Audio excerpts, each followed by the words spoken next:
Super Mario Odyssey shows us why Mario was still the king of platformers. Sony responds to The Last of Us Part 2 controversy, and Xbox One X reviews are trickling in. Let's see what they have to say in this week's End Credits.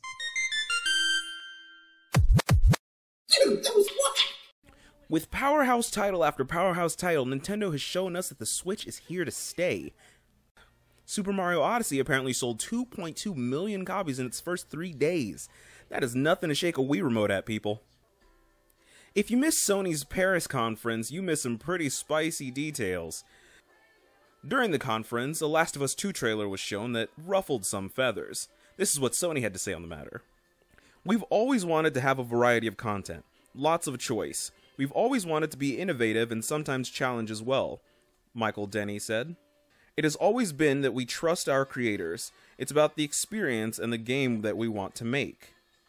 He later went on to explain that Sony wants a diverse amount of content and wants to make sure that everything that they cover is done so in an appropriate manner. Strap on your Black Friday shopping boots. This holiday season's gonna be a tough one. Yes, Microsoft's brand new console release is just around the corner. So, what do critics think of it? Well, this is what The Verge had to say.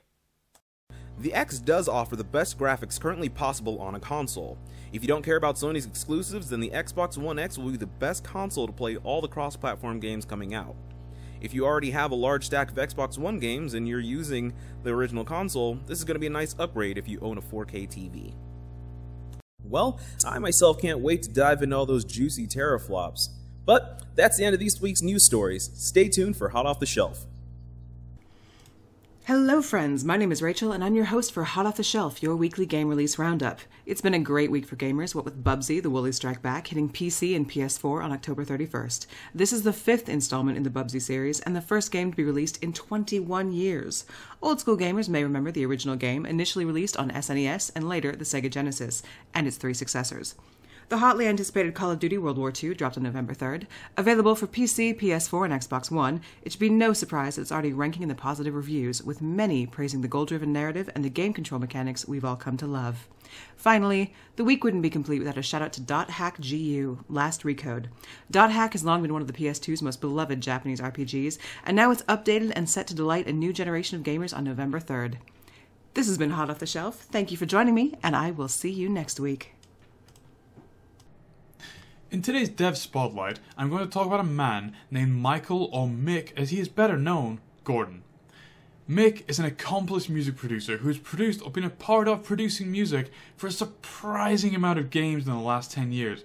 You've most likely heard his music and never even realized it. The first full score he did was for the 2013 reboot of the fighting game Killer Instinct. After that, he quickly went on to score both Wolfenstein The New Order and its prequel, Wolfenstein The New Blood. He is also the man behind the critically acclaimed soundtrack of the Doom reboot of 2016. The soundtrack won multiple awards, including a DICE Award for Outstanding Achievement in Original Music Composition, SXSW Gaming Award for Excellence in Musical Score, the Game Awards Best Music/Sound Design, and was nominated for a BAFTA Games Award for Best Music.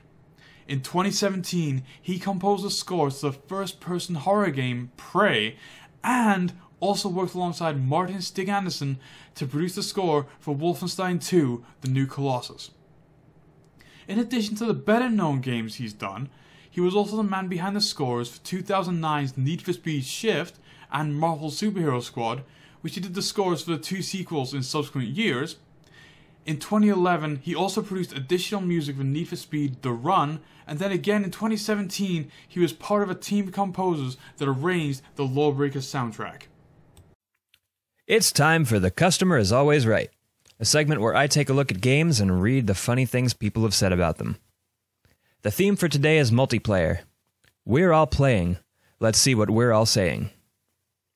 First on the list for today is Gang Beasts. This popular little gem is a multiplayer fighter that features hilarious physics and lots of funny ways to knock your friends out before you bring them to their death, or die trying. As Ness writes, "Girlfriend threw me off a truck, so I threw her off a roof, but then I had no one to play with. Sad face. 10 out of 10 would throw again." Next up is Town of Salem. This game, much like the classic party games Mafia and Werewolf, sees innocent townspeople banding together to pick the evildoers out of the group and kill them before the whole town is killed. There's a variety of roles, such as the jailer who can imprison and execute people at night, the godfather who sends his underlings out to blackmail, frame, and murder and maim, and the medium who can talk to dead people. Clausen writes the following: I convinced town that I was a medium and can listen to the dead. I then went to each person's house to perform a ritual to speak to their lost ancestors. Night by night, I would brutally murder each and every one of them. They never knew that I was the serial killer out to get them all. After they were all gone, I decided to come home and play some Town of Salem, and found it was all right. And last is Golf with Your Friends. This goofy take on miniature golf features plenty of ways to spice up an old classic, like adjustable gravity, collision, and varying ball shapes. See your doctor, kids. With up to 8 players, it can be tons of fun, or tons of misery, depending on your luck of the draw. Richie comments, how to lose friends in 30 minutes. Buy a game and then gift it to any friend. Play it with him. Add collision and low gravity. Laugh at his rage. Lose a friend. Play with another friend. Best simulator for losing friends 2K16. Recommended for everyone! Thanks for sticking around for The Customer is Always Right. 10 out of 10. Next week I'll see you again.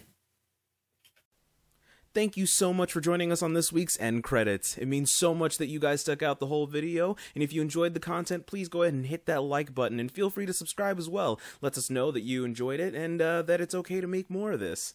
Just as a reminder, we still have the giveaway going on. Once we reach 500 subscribers, we'll be giving away a PSN or Xbox Live card good for 1 year. That could be yours.